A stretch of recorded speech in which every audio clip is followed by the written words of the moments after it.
এই যে বাদশা জুলকারনাইন, বাদশা সেকান্দর সারা দুনিয়ার রাজত্ব করছেন, আর কেউ এরকম পাবে না।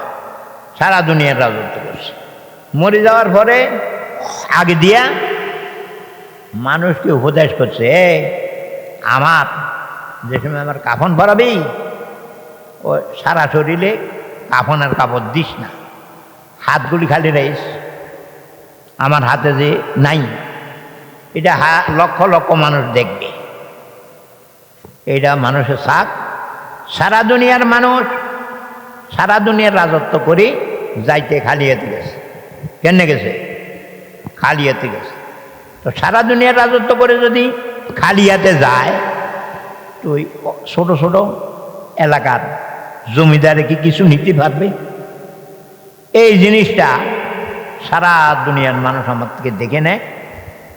আগর গর্দাবরি আমওয়ালে দুনিয়া বাকের কাফন বরদান না তাওয়ানি, সংগ্রহ করতে পারবি, কিন্তু কাফন ছাড়া আর কিছু নিতে চাইছিল। এই কথাটা মিথ্যা না সত্য? এই কথাটা মিথ্যা না সত্য? এই সত্যটা কি আমার মনে আছে? সেটা আমি ভুলে আছি। আমারে ভুলে ফেলাইছে দুনিয়ায় ফেরায়। তো এই ভুল লইয়া মরলে তো বিরাট ক্ষতিগ্রস্ত। তাহলে ভুল আগেই সংশোধন করে নেওয়া উচিত, যে দুনিয়ার সম্পদ সব হাতে নিতে পারবো, যাইতে কাফন কাপড় ছাড়া আর কিছুই নিতে পারবো না। এই কথাটা 100% সত্য। 100% সত্য ঠিক, কিন্তু মনে যে নাই। তাহলে একটা কাজ করি, এই সত্যটাকে অন্তরে ঢুকাই।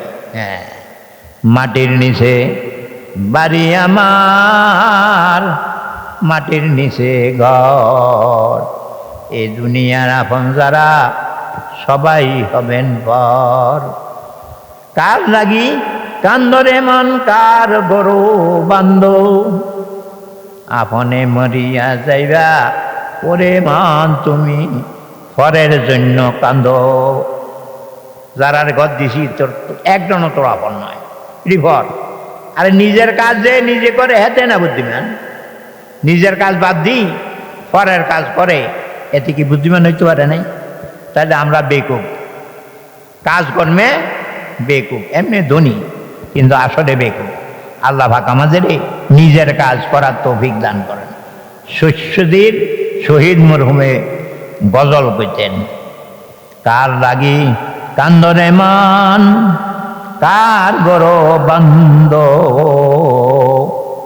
আপনে চলিয়া যাবা ওরে মান তুমি, পরের লাগি কান্দ। ওরে মান আগে তুমি নিজের ঘর বান্ধ।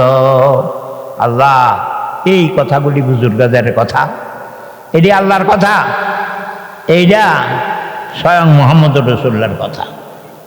এর থেকে সত্য কথা কোয়ার মতো লোক তো দুনিয়াতে আসে নাই, আর আসবেও না। কেন এটা আমরা বাদ দিলাম? তাহলে ঘরে ঘরে এই আলোচনা চলো, মাটির নিচে বাড়ি আমার, মাটির নিচে ঘর, এই দুনিয়ার আপন যারা সবাই হবেন পর। কার লাগি কান্দরে মন, কার গরো বান্ধ, আপনে চলিয়া যাইবা ওরে মান তুমি, পরের লাগি কান্দ। ওরে মান আগে তুমি নিজের ঘর বান্ধ। আগে দুনিয়া করা নিষেধ নয়, কিন্তু আগে নিজেরটা। তাইলে আমরা আগের কাজ আমরা বাদ দিয়ে দিছি, শুধু দুগা আর দুগা। আল্লাহ পাক আমাদের নিজের ঘর মৌতের তৈয়ার। মৌতের রাসূলুল্লাহ কইছে, দিলের মাঝে মনীষা ধরে ওষুধ কারে, ওষুধ হলো মৌতের স্মরণ। কি যা আমরা ভুল করিয়েন না, মৌতের স্মরণ, মৌতের জফন নয়। মৌতের জপলে দিলবালা হবে না।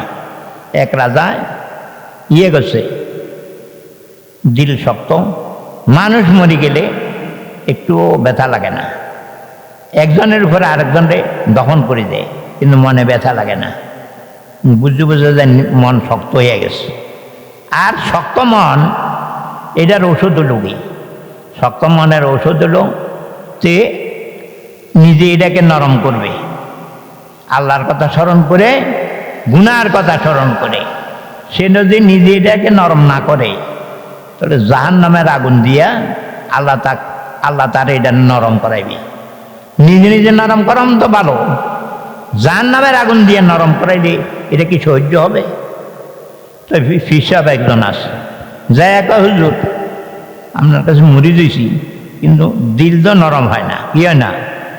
তো একটা ওষুধ বাতাইতেন, জিরা করলে মন নরম হবে।